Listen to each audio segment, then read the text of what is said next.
Hello friends, इसके साथ में स्वागत है। दोस्तों, हम प्रोजेक्ट मैनेजमेंट के बारे में डिस्कस कर रहे हैं और लास्ट दो वीडियो में हमने प्रोजेक्ट मैनेजमेंट के बेसिक्स के बारे में समझा कि प्रोजेक्ट मैनेजमेंट में कितने फंक्शनल एरियाज होते हैं। स्कोप के बारे में डिस्कस किया, जिसमें डब्ल्यूबीएस के बारे में डिस्कस किया। फिर हमने शेड्यूल के बारे में डिस्कस किया, जिसमें कि हमने क्रिटिकल पाथ के बारे में डिस्कस किया। और हमने ये देखा रिवाइज करने के लिए, अगर आपको याद हो, कि critical path is the longest path in any project, है ना।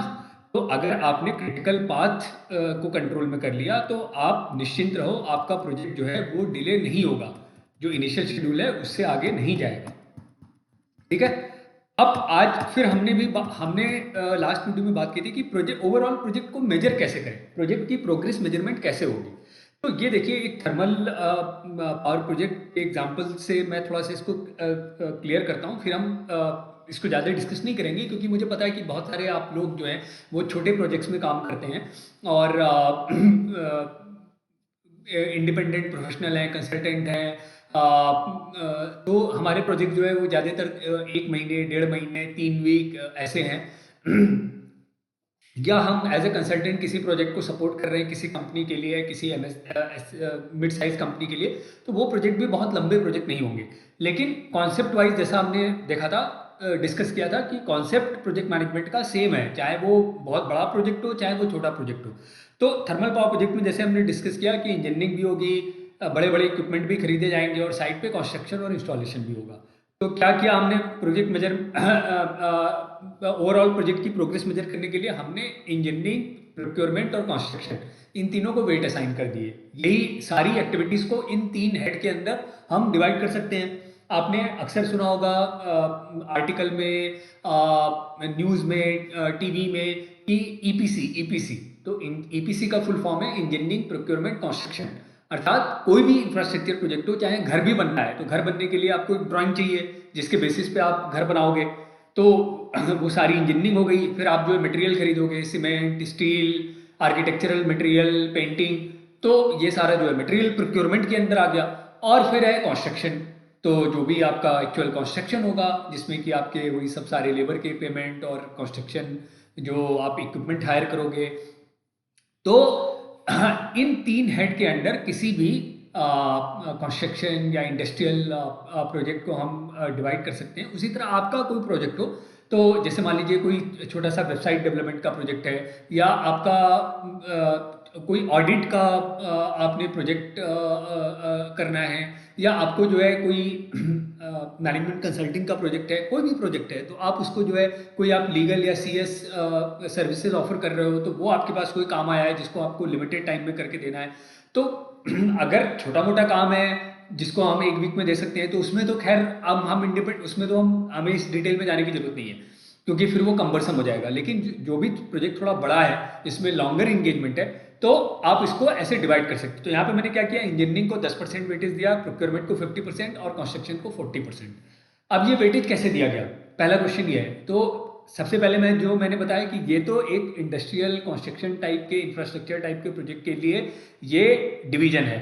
हमारे प्रोजेक्ट में हम जो है उसको ऐसे कर सकते हैं कि वेबसाइट का जो है कंसेप्चुलाइजेशन या डिज़ाइनिंग, उसको कुछ वेटेज देने हैं। फिर एक्चुअल वेबसाइट के लिए अगर मुझे कुछ कोडिंग करनी है, या कुछ जो है मुझे कोडिंग टाइप की कोई चीज़ करनी है, कॉन्फ़िगरेशन करना है, उसको कुछ वेटेज। फिर जो है उसकी कुछ और कुछ टेस्टिंग करनी है, कुछ डिप्लॉयमेंट वगैरह करना है, तो उसकी अलग वेटेज। तो खैर, मतलब मैं ये जनरल बात कर रहा हूँ। तो इसी तरह आपका कोई प्रोजेक्ट है, आप उसको सुटेबली अपने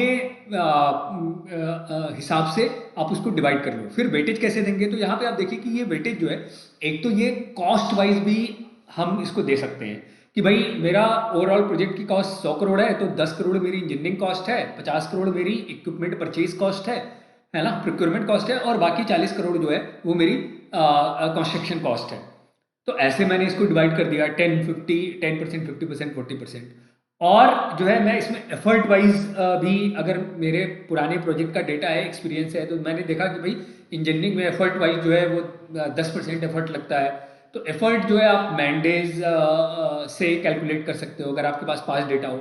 या फिर जो है आप इन टर्म्स ऑफ क्रिटिकलिटी, तो कई बार क्या होता है कि आप उस फील्ड को अच्छे से समझते हो, या फिर क्लाइंट से आपका एग्रीमेंट है, एक अंडरस्टैंडिंग डेवलप हुई है, तो बेस्ड ऑन क्रिटिकलिटी आपने इसको वेटेज असाइन कर दिया। ठीक है, अब हम आगे की ओर बढ़ते हैं।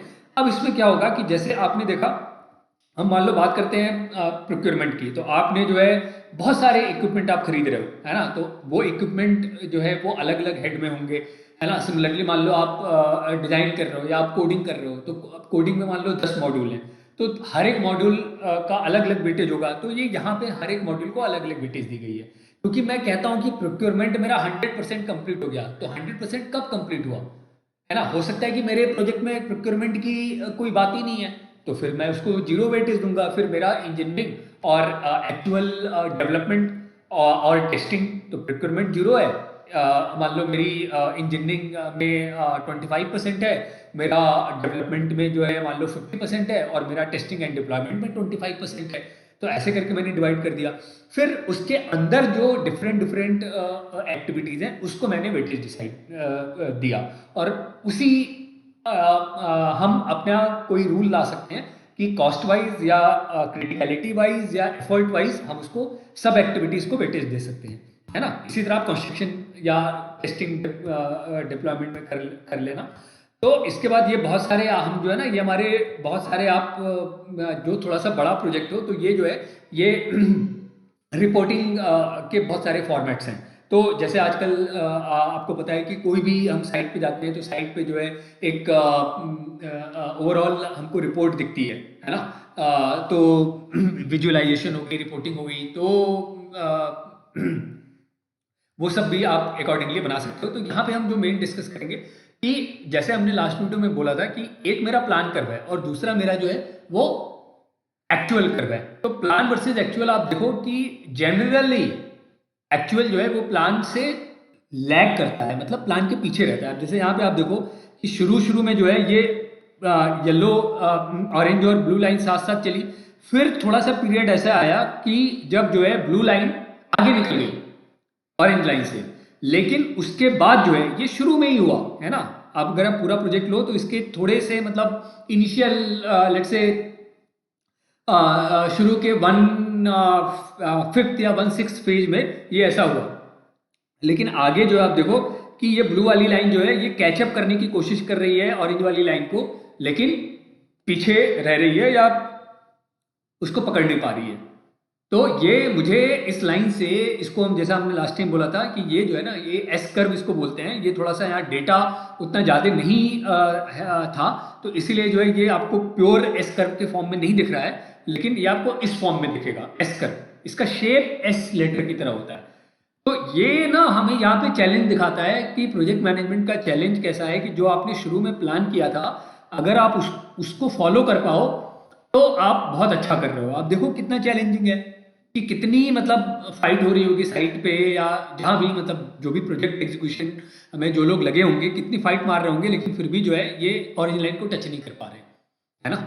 तो ये एक एस कर्व है और यहाँ पे हम वेरिएंस एनालिसिस की बात कर रहे हैं। तो वेरिएंस एनालिसिस क्या है दोस्तों, कि जो मैंने प्लान किया था और जो मेरा एक्चुअल है in terms of schedule, in terms of budget, in terms of cost, कि मैंने सोचा था कि इस टाइम तक मेरा प्रोजेक्ट आधा खत्म हो जाएगा, पता चला उस टाइम तक मेरा प्रोजेक्ट 1/3 ही खत्म हुआ है, तो मेरा प्रोजेक्ट तो पीछे चल रहा है। मैंने सोचा था कि लेट से 6 महीने बाद मेरे प्रोजेक्ट का 50% बजट, 6 महीने बाद मेरे प्रोजेक्ट का 50% बजट वो यूटिलाइज हो जाएगा और मेरा 60% काम होगा, या लेट से 40% काम होगा। लेकिन भैया 6 महीने बाद जो है मेरा काम हुआ है 25% और मेरा बजट हो गया है 50% यूटिलाइज, तो मैं तो पीछे चल रहा हूं ना। तो ये जो हम बात कर रहे हैं, जब एक बड़ा सा प्रोजेक्ट होगा जिसमें कई सारी एक्टिविटीज होंगी, तो हम कैसे इसको, ये जो हम ऐसे एक फील्ड के साथ बोल रहे हैं, तो इसको हम डेटा के साथ कैसे बोलेंगे, है ना। तो वो हमारे पास डेटा है तो हम इसको प्लॉट करके और फिर हम कुछ मेट्रिक जो है वो हम कैलकुलेट कर सकते हैं और वो हम अपने क्लाइंट के साथ या मैनेजमेंट के साथ वो हम शेयर कर सकते हैं। तो दोस्तों अगला जो हमारा वीडियो है हम इसी पे कंसंट्रेट करेंगे, क्योंकि हमारे प्रोजेक्ट मैनेजमेंट का जो है ना वो निचोड़ ही यही है। जो हम डैशबोर्ड अल्टीमेटली अंदर क्या हो रहा है वो तो जो है वो जो भी हमारी प्रोजेक्ट मैनेजमेंट की जो टीम है, जो इंजीनियर्स हैं, जो हमारे एग्जीक्यूटिव्स हैं, वो लोग लगे हुए हैं काम में, कोडर्स हैं। लेकिन जो है जो एक्चुअल जो मैनेजमेंट को या क्लाइंट को जो प्रेजेंटेशन जाती है, डैशबोर्ड जो जाता है जिसमें मेट्रिक होगा कि भैया हम जो है इन टर्म्स ऑफ मेट्रिक हम प्रोजेक्ट में कहाँ पे स्टैंड करते हैं। तो इस मेट्रिक के बारे में दोस्तों हम नेक्स्ट वीडियो में डिस्कस करते हैं। तो अपना ख्याल रखिए, मिलते हैं नेक्स्ट वीडियो में। Thank you.